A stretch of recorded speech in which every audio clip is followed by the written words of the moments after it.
अगर कोई मंत्री जनता के बीच में जाकर जनता के सामने ही उसे भिखारियों की फौज बोलने लगे, तब आप शायद यह कहेंगे कि इस मंत्री का दिमाग खराब हो गया है क्या? सत्ता का नशा चढ़ गया है क्या? सत्ता का अहंकार हो गया है क्या, जो इस मंत्री की इतनी हिम्मत हो गई कि हमारे बीच में आकर पूरे देश की जनता को भिखारी बोल रहा है? नमस्कार, मैं हूं गिरिराज शर्मा और आप देख रहे हैं सरल टॉक।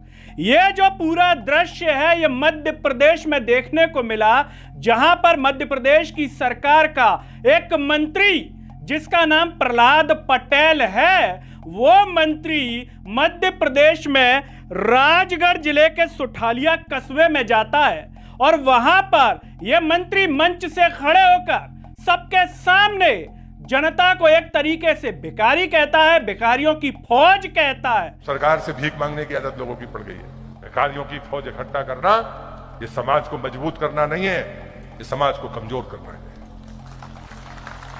है। और आप हैरत की बात देखिए, जनता वही बीच में विरोध करने के बजाय तालियां भी पीटती है, जैसे कि इस मंत्री ने पता नहीं कौन सी बड़ी बात कह दी। ये मंत्री जो जाते हैं वो एक कार्यक्रम होता है स्वतंत्रता सेनानी अवंतीबाई लोधी की प्रतिमा का अनावरण का। वहां पर मंत्री जी को बुलाया जाता है कि स्वतंत्रता सेनानी जी की प्रतिमा का अनावरण करेंगे।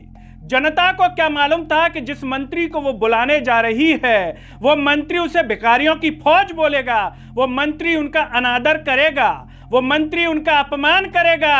और मध्य प्रदेश की जनता तो ऐसी है कि तालियां भी पीटेगी ऐसे ऐसे करके, जैसे पता नहीं मंत्री जी ने कौन से ओशो के वचन बोल डाले जो कभी जनता ने सुने ही नहीं थे। मंत्री जी ने तो बड़ी गहरी बात कह दी, भिखारी, वाह हम सब भिखारी है। मंत्री जी ने तो बड़ी शानदार बात बोली है। मंत्री जी मंच पर खड़े होते हैं, कहते हैं कि हमसे मिलने जब लोग आते हैं तो फूल माला लाते हैं और साथ में कागज का एक टुकड़ा ले आते हैं, कागज की टोकरी इकट्ठी हो जाती है। ये जो मांगने की आदत है, जो भिखमंगे की आदत है, भिखारी पने की आदत है, इसे छोड़ दीजिए। समाज का भला होगा इससे, समाज आगे जाएगा इससे। ऐसा नहीं होना चाहिए। तो सरकार से भीख मांगने की आदत लोगों की पड़ गई है। नेता आते हैं तो कागज, एक टुकड़ा तो कागज मिलते हैं उनको, मंच पर है माला पहनाएंगे और एक पत्र पकड़ा देंगे। ये अच्छी आदतें नहीं है। लेने की बजाय देने का मनस बनाइए। मैं दावे से कहता हूं, आप भी सुखी होंगे और एक संस्कारवान समाज को हम खड़ा करेंगे। ये भिखारियों की फौज इकट्ठा करना ये समाज को मजबूत करना नहीं है, ये समाज को कमजोर करना है। मंत्री जी आगे कहते हैं, क्या आपने किसी स्वतंत्रता सेनानी को भीख मांगते हुए देखा है क्या, कि भीख मांगी हो उन्होंने? अगर मांगी हो तो मुझे बताओ। ऐसा कोई शहीद का नाम जानते हो जिसने किसी से भीख मांगी हो? मुझे नाम बताना। उसके बावजूद भी हम आते हैं और अपने कार्यक्रम करके चले जाते हैं, तालियां बजाते और चले जाते हैं। और मैं तो नर्मदा मैया का परिक्रमा का वासी हूं। मैं आपसे एक भिक्षा जरूर मांगता हूं, लेकिन अपने लिए नहीं मांगता, मैं तो दूसरों के लिए मांगता हूं। मैं तो आपसे एक ही भिक्षा मांगकर अपनी बात खत्म करता हूं। नर्मदा का परिक्रमा वासी हूं तो भिक्षा तो मांगता हूं, खुद के लिए कभी नहीं मांगता। कोई नहीं कह सकता कि मैंने प्रहलाद पटेल को यह किया। दोस्तों, ये जो बड़ी बड़ी बातें होती है ना कि मैं खुद के लिए कुछ नहीं करता, मैं दूसरों के लिए करता हूं, बस इसी में नेता चूना लगा देता है। चूना ऐसा लगाता है कि नेता अपने बहू बेटी से लेकर के 7 पुश्तों को तार देता है और जनता को कहता है भिखारी, भिखमंगे। लेकिन प्रहलाद पटेल ये भूल गए कि वो भी भीख मांगते हैं। 5 साल में एक बार भीख मांगने जाते हैं। काश ये भीख उन्हें हर महीने मांगनी पड़ती, हर महीने नाक रगड़ के मांगनी पड़ती, तो प्रहलाद पटेल को ये याद रहता कि मैं भी तो भिखमंगा हूं, भीख मांगने जाता हूं हर महीने। लेकिन नेताजी भूल गए, क्योंकि 5 साल में एक बार भीख मांगने जाते हैं, वोटों की भीख। आप जनता के सेवक हैं। चुनाव के दौरान जब आपने घर घर जाकर झोली फैलाई थी, तब उन लोगों को ये नहीं मालूम था जिनको आज वो वोट दे रहे हैं। उस भीख के बाद नेताजी का जो सर है वो नशे में चूर हो जाता है, सत्ता का नशा, जिसमें नेताजी को गाड़ी लगी है, पूरा कारवां चल रहा है नेताजी का, और ये छाती चौड़ी, ये कोटी बिल्कुल जिसमें प्रेस चमकी हुई तो नेताजी के हो गए दिमाग खराब। हालांकि इसके लिए केवल नेताजी जिम्मेदार नहीं है, वो आगे बता दूंगा कौन जिम्मेदार है इस सत्ता के नशे के लिए।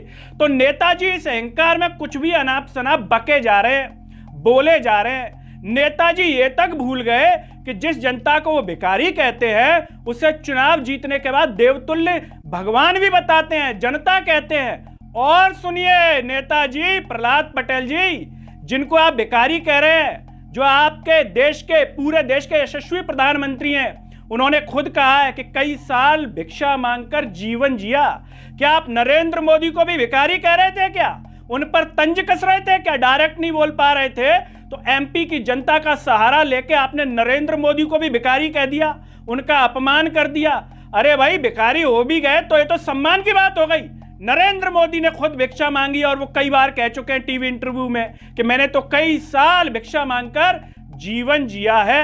अगर आप जैसे नेता उस वक्त होते तो नरेंद्र मोदी का ऐसे ही अपमान कर देते जैसे आप जनता के सामने कर रहे हैं। उनका ये वीडियो सोशल मीडिया पर वायरल होता है और जब वायरल होता है तो उसके बाद कांग्रेस के प्रदेश अध्यक्ष जीतू पटवारी जो है वो भी कहते हैं, वो क्या कह रहे हैं वो भी बताते हैं। वो कहते हैं प्रदेशवासियों में बड़ी विनम्रता से दोहराना चाहता हूं, अहंकार के इस चरम स्तर के लिए बीजेपी को बड़ी और भारी संख्या में मिला जनता का एक तरफा वोट भी है। जीतू पटवारी कह तो सही रहे हैं, जिस जनता ने 163 सीटें मध्य प्रदेश विधानसभा चुनाव, 29 पूरी की पूरी लोकसभा सीटें जो है चुनाव में दे दी एमपी से, तो वहां पर नेताओं का दिमाग खराब क्यों नहीं होगा? सोचिए, ये कह रहे हैं कागज के टुकड़े आप जो देते हैं ना, जितने भी बेरोजगार हैं जो ज्ञापन देने जाते हैं, रोजगार की मांग करने के लिए जाते हैं, उनको भिखमंगा कह दिया प्रहलाद पटेल ने। सोचिए आपकी ये उनकी नजरों में वैल्यू है, भिखारी कह रहे हैं। जब भी आप रोजगार मांगेंगे, आप किसी नेता को देंगे तो आपको ये एहसास होगा कि हमको भिखारी कहा। किसने? प्रहलाद पटेल ने भिखारी कहा। और सुनिए आगे, नहीं तो मध्य प्रदेश क्या पूरे देश में बीजेपी के एक भी विधायक, सांसद, मंत्री, मुख्यमंत्री, यहां तक कि प्रधानमंत्री की भी इतनी हैसियत नहीं है कि जनता को वो भिखारी कह दे। इतनी हिम्मत किसी में नहीं है, लेकिन प्रहलाद पटेल ने भिखारी कह दिया। कर्ज लेने से रोकना, कमीशन का विरोध करना, करप्शन के खिलाफ बोलना, अपने हक की लिखित मांग करना, किसान अधिकार की आवाज उठाना, लाडली बहनों के लिए 3000 मांगना, संकल्प पत्र पूरा करने की याद दिलाना। अधिकार की ऐसी आवाज को बीजेपी यदि भीख कहती है तो जनता को सोचना होगा कि वोट की भीख मांगने वाले उसे सरेआम भिखारी कहने की हिम्मत कैसे कर रहे हैं। ये जीतू पटवारी कह रहे हैं कि कैसे हिम्मत हो रही है। और इसके बाद भी यदि बीजेपी जीत रही है तो फिर तो आप सोच लीजिए कि क्या ही है।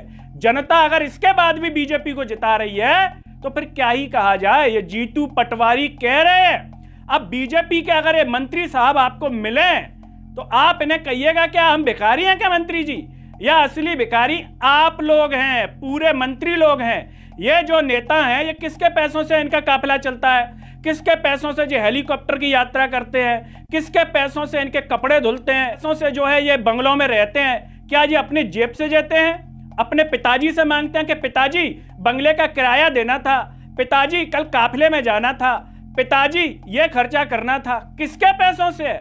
जनता की गाड़ी कमाई है और कहते हैं हम जनसेवा कर रहे हैं। अरे मत करिए। किसने कहा?